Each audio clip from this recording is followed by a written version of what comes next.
Pada media pembelajaran mengenai dasar-dasar HTML, kali ini akan membahas tentang bagaimana penggunaan menambahkan judul di bagian konten yang sudah kita bikin.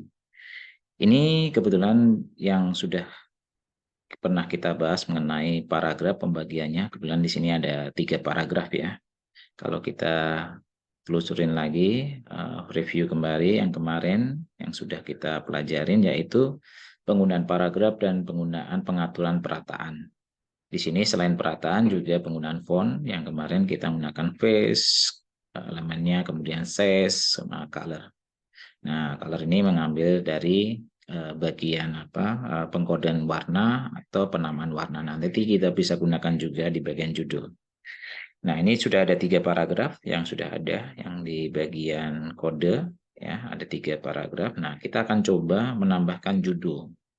Judul di sini ini ada ketentuan juga ukuran size-nya juga ya. Jadi kalau kemarin kita belajar menggunakan size di bagian font itu dari angka 1 sampai 7 dan 7 itu angka yang terbesar di situ. Angka terbesar berarti teksnya itu hurufnya besar. Nah, sementara di sini di bagian judul, misalnya di sini saya tambahkan judul yaitu menggunakan sejarah misalnya ya. Kita tambahkan di sini adalah sejarah. Nah, sejarah kalau cuma sebatas seperti ini kan otomatis belum menunjukkan bahwa dia adalah judul. Kalau kita save, kemudian kita refresh di sini, otomatis tulisan sejarah yang ada di pojok atas ya di sini. Ini belum menandakan bahwa dia untuk sebagai judul ya. Nah, terus gimana caranya membuat agar dia berubah menjadi ukurannya besar dan tebal. Nah, sekarang kita atur di sini ada namanya heading. Heading itu ada heading 1 sampai heading ke 6 ya, headingnya sampai ke 6. Nah, heading 6 itu paling kecil, kebalikan sama yang size yang ada di font ya. Kalau di font itu size-nya ukuran kecil itu adalah angka 1 dan terbesar 7. Kalau lebih dari 7 akibatnya apa? Kembali ke normal. Sedangkan di sini di bagian heading itu angka 1 ini ukuran paling besarnya di situ. Dan diakhiri dengan penutupnya heading juga ya di sini. Jadi terkecilnya adalah heading 6 ya.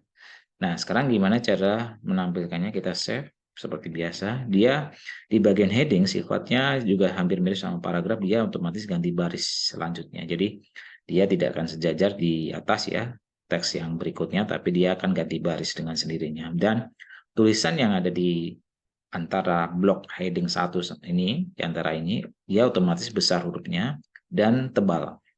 Kita save, kemudian kita refresh di sini. Nah, otomatis dia tebal. Jadi, kalau kita lihat, kita runjuk ke bagian headingnya, saya turunkan menjadi heading 2, mungkin nanti akan mengecil juga, sesuai dengan ininya, tulisannya ya. Tulisannya dia paling kecil kan heading 6, tapi dia makin ngecil, makin ukuran angkanya besar, itu makin mengecil. Nah, ini mengecil. Nah, kalau seandainya kita langsung kecilkan, misalnya ukurannya, misalnya 6, terakhir ini adalah 6 batasannya, tetap tebal, tetap ada, cuman dia makin kecil. Nah, sekian. Ya, kecil ya. Nah, kalau seandainya ada yang lebih lagi kecil lagi gimana? Tambahkan 7 atau 8 berapa? Otomatis dia akan kembali ke ini ya. Jadi kembali ke normalnya dia. Jadi dia tidak akan bisa menjalankan. Nah, tapi kalau nanti sudah belajar lebih jauh berkaitan dengan CSS ya, nanti otomatis itu bisa diatur ukurannya mau besarnya seberapa pun tetap bisa digunakan. Nah, itu dia ya. Nah, kemudian ini saya balikin lagi ke misalnya kedua ya. Anggap aja judulnya angka 2. Ini juga bisa diatur dengan penggunaan perataan juga. Ya, perataan di sini menggunakan align juga bisa ya, sama kayak di bagian paragraf yang kemarin sudah kita bahas. Nah, di sini Anda menggunakan align, misalnya saya posisinya ada di tengah, menggunakan center. Nah, seperti ini. Kemudian kita save, kemudian kita refresh di sini nanti. Nah, dia ada di tengah ya, di tengah. Kemudian warna ya, warna gimana? Warna ini hanya berlaku hanya di bagian font ya, berarti dia harus menambahkan font. Nah, fontnya di mana letaknya? Ada di dalam antara heading 2 ya. Di sini boleh atau di luar juga nggak masalah. Berarti di sini kita tambahkan font ya, kemudian color yang kita ambil ya. Jadi color, kemudian sama dengan kutip. Nah, warnanya apa yang kita pilih? Nah, seperti yang kemarin ada pengkodean warna atau penamaan langsung. Misalnya saya penamaan aja, langsung kita menggunakan red. Jadi kalau yang penamaan langsung tidak usah pakai hashtag atau pagar ya di sini ya. Jadi langsung dia penutup di sini. Nah, jangan lupa berakhir adalah dengan menggunakan font penutup juga. Seperti ini kita save. Kemudian kita tambahkan di sini, kita refresh. Jadi otomatis dia berwarna merah. Sedangkan untuk size tidak bisa ya di sini karena kita atur dengan menggunakan heading 2 ya. Jadi pengaturannya ngikutin dari yang di bagian heading. Untuk face-nya gimana? Face-nya juga bisa diatur ya. Kita face, kita atur di sini. Misalnya kita menggunakan apa? Perdana juga suka. Perdana. Kita save. Kemudian kita refresh lagi di sini, bagian ini kita refresh. Nah, otomatis berubah ya tulisannya menjadi perdana. Nah, ini bagian penggunaan heading ya. Jadi ada beberapa heading ya. Kalau kita pilih, nah nanti tinggal kita atur aja penggunaannya, ukurannya heading itu yang tadinya ukuran terbesar adalah angka 1 dan terkecil adalah ukuran 6. Jadi itu yang mungkin bisa kita cermati di bagian berkaitan dengan judul di bagian teks ya di kalian konten. Nah, selain itu juga bisa aja kita tambahkan satu lagi style yang kemarin belum dibahas, menggunakan ada namanya HR.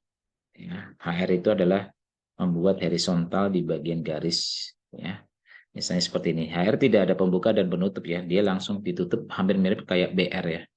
Kita save, kemudian kita refresh di sini, nanti ada garis di bagian atas, di bagian di bawah dari judul. Nah, seperti ini.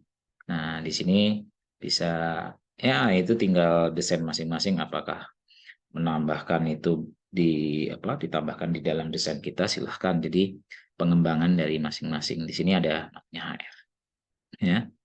Jadi itu aja yang mungkin bisa saya sampaikan berkaitan dengan pembuatan judul. Jadi judul ini hampir mirip sama di bagian paragraf tadi. Cuman di sini penggunaan khususnya ini ya, penggunaan dari elemen-elemen yang ada, termasuk perataan, kemudian font yang kita gunakan, kemudian di sini tambahan lagi yang tadi ada HR itu untuk membuat garis. Jadi ada kemiripan. Nah, masalah di desain ini tinggal kita gunakan pengembangan dari yang style-style yang kemarin sudah kita pelajarin, yaitu untuk tulisan yang misalnya italic, kemudian berkaitan dengan bold. Nah, itu tinggal dimasukkan di dalam konten yang sudah kita bahas di sini ya. Jadi silakan tetap dikembangkan apa yang sudah dipelajarin dan tentunya akan bermanfaat buat kita dalam membangun suatu tampilan di dalam web.